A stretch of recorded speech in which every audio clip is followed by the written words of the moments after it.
Hello my beautiful friends, and welcome to this week's fashion and beauty video. This is definitely a very new format for me because I have never done a makeup tutorial before, and I'm even very reluctant to call it that because I'm not a makeup artist and I'm not a beauty guru. I'm just a girl that loves makeup, and over the last month or so I've been posting a couple of different makeup looks on my Instagram account, and I started receiving requests for a makeup tutorial. That just baffled me because I'm thinking, yeah, but I'm not a professional. I have to be honest, I was a little bit reluctant at first, and I even responded to many of you saying I don't really know how I can even accomplish that because I've never done it before and I don't want it to suck. I don't even know if my camera can handle this kind of tutorial. I don't even know if my lighting is good for this, but I like to make videos that help us improve our everyday lives, and beauty is a part of it. So I decided to not be a puss anymore and actually follow through with it. And you guys have been so supportive and so loving that I figured, you know, they'll forgive me if I do something wrong or if something looks crazy.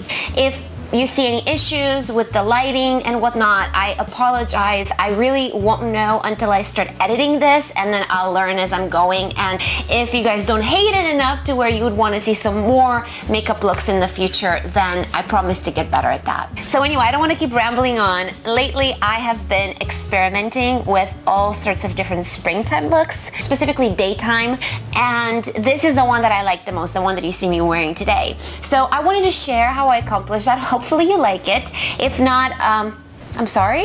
One thing you should know about me, and my Instagram followers already do, is that I wear eyelash extensions, and I prefer this to fake lashes because I was never really able to apply them properly. My eyes tear up a lot, so they would always start lifting from the corners, and it was just such a big pain in my butt, not to mention applying that glue consistently. I just never found it to be healthy for my eyes, and it would dry and it would crust my eye. Anyway, don't want to sound gross, but I wear eyelash extensions.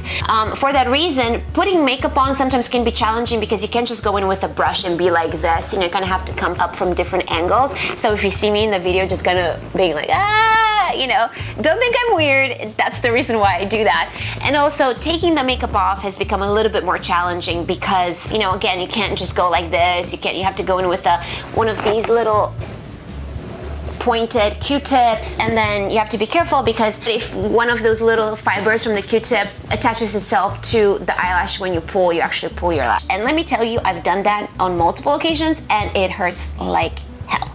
Not that I know what hell hurts like, but I'm sure it hurts really bad. So because I don't really want to deal with that trouble, I stopped wearing liquid eyeliner. And I realized I actually liked that because I was never really a fan of black eyeliner during the day, unless you don't wear any or a very muted kind of eyeshadow. But the reality is that I like to play with colors. So during the day, to put colors and then liquid eyeliner and then falsies, it just becomes a little bit too much. So I personally don't like that. It looks great on other girls, but just on me, not that sexy. So it's encouraged me to not use liquid eyeliner, and I like the more relaxed look. And then at night, if I want to create that beautiful black kind of cat eye, I essentially just take a little bit of eyeshadow, black eyeshadow, dab a little bit of water on my brush, and then combine it together, and it gets that creamy texture, so I can work with that. If you'd like to see more of my videos, please subscribe to my YouTube channel if you haven't already. I love you so much for watching. Don't forget to connect with me on social media. I'm pretty much everywhere you are. Give this video a thumbs up if you like it, and let's get started.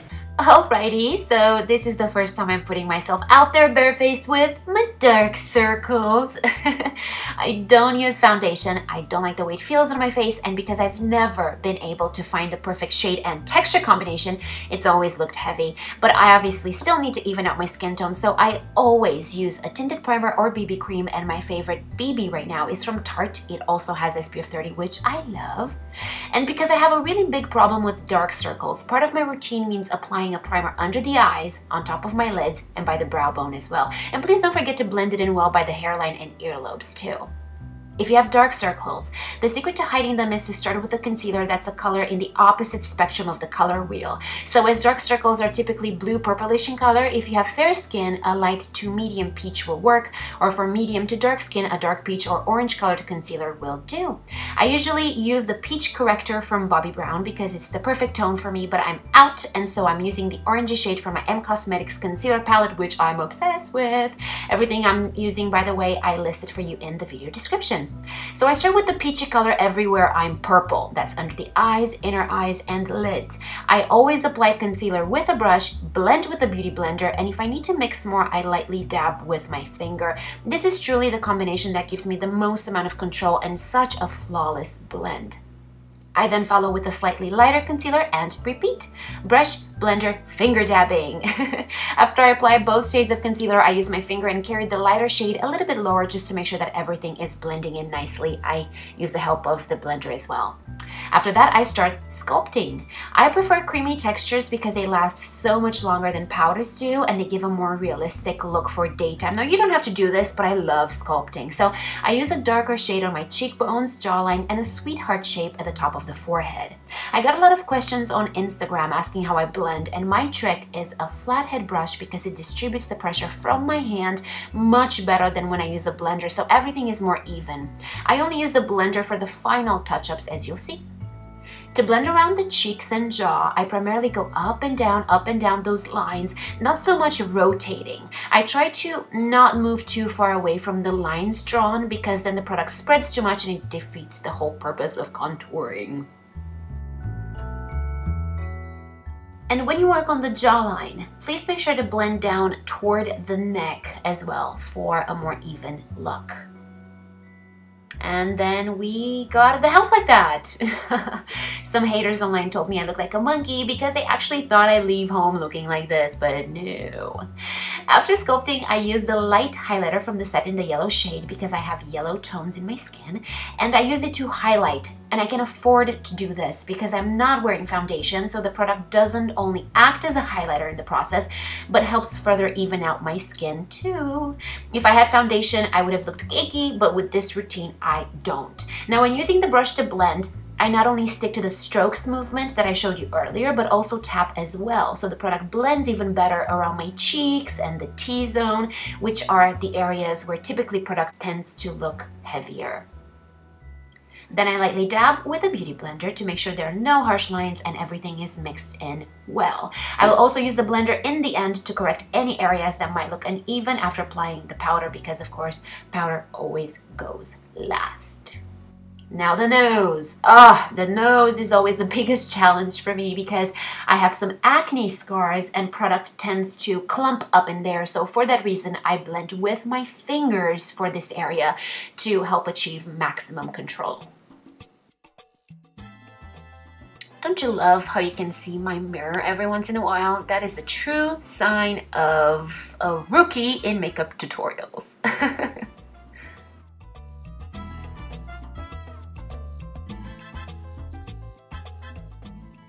Now, before starting the eye makeup, you'll see me applying a very thin layer of translucent powder underneath the eyes. I do that to help everything set initially, but also if you get any fallout in the process of doing the eye makeup, it will be much easier to remove without smudging it, and this is the one I use. Now for this look, I start with the shade called Strange from the Naked 3 palette to highlight the brow bone, inner eye, and a little bit of the corner under eyes.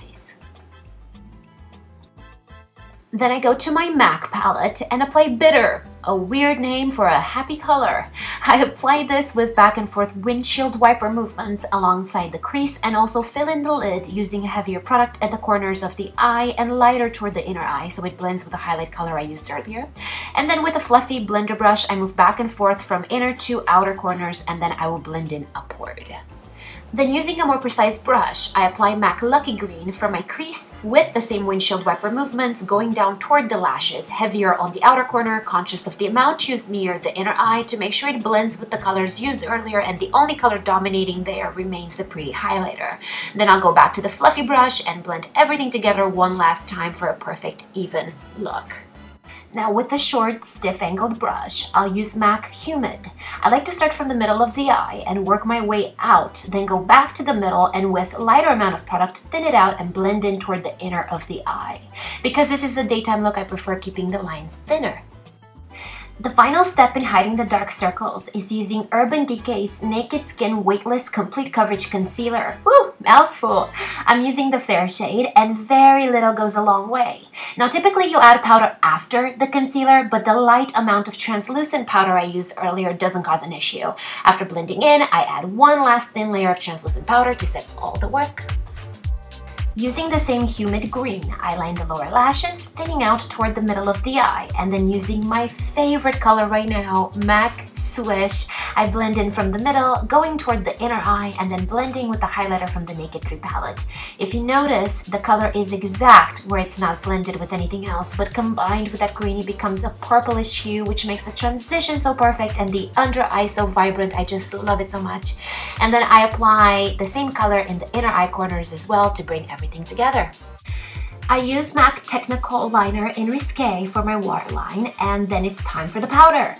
I stick to Tarte Amazonian Clay Tinted Pressed Finishing Powder in Fair. I use that for my face, and then a slightly darker shade for the neck to blend in and not have the face a different color than the neck because that is not sexy. I have this Chanel Double Perfection Lumiere in 30 Beige, but I actually like Tarte better, so once I'm done with this, I'll switch the brand. This was also a good time to go in one last time with the blender and make sure everything is flawless. Next, I'm moving on to mascara, and for the brows, I used CoverGirl Perfect Blend in Charcoal Carbon and top things off with an Ulta brand brow gel to hold everything in place. I'm so sorry this video is a little long. I hope you will give me a pass since it's my first one. And at least now I know what to expect, and I promise to do a much better job next time. For blush, I'm using Blush Cosmopolitan 01. I ended up putting a little too much, and if that ever happens to you, you can correct by simply going with powder over it. I added this pretty Lorac luminizer in 01, and in addition to the cheekbones, I added a little bit on my Cupid's bow. On that note, if you are subscribed to get my email, please check your inbox because I sent you 15 of my favorite must-know total beauty tricks. One of them has something to do with the impression of plumper lips, so I hope you'll enjoy. Now the pencil is so worn out, I don't even know where it's from, but the color is very similar to Cameo from Prestige. I'm so in love with this CoverGirl lip gloss. I swear the color is so beautiful. I do like to dab a little bit with a napkin afterwards, simply because only one thing should scream at a time, and in this look, the eyes do. So I don't want the lips to be strong and shiny as well, or I'll end up looking a little tacky. I hope this wasn't too painful to watch. Please leave me a comment below and let me know what you thought of this video. If you did like it, please give it a thumbs up and subscribe for more videos from me. I'd love for us to be connected. I also mentioned my social media channels. I'm there every day, so I'd love to hear from you and get to know you better. And definitely stay tuned for next week's career and money video, because I'm going to share with you the 10 most frequently asked questions in a job interview. And I'm also going to give you some very creative tips and tricks and ideas on how to blow it out of the water. And if you're not looking for a job but you know somebody that is, then you can share that video with them and share the tips and share the love. #OneLove. I love you so much for watching today. Thank you for being here, and thank you all for your support. I'm just so lucky to have you in my life, and I can't wait to see you soon. Lots of love. Bye.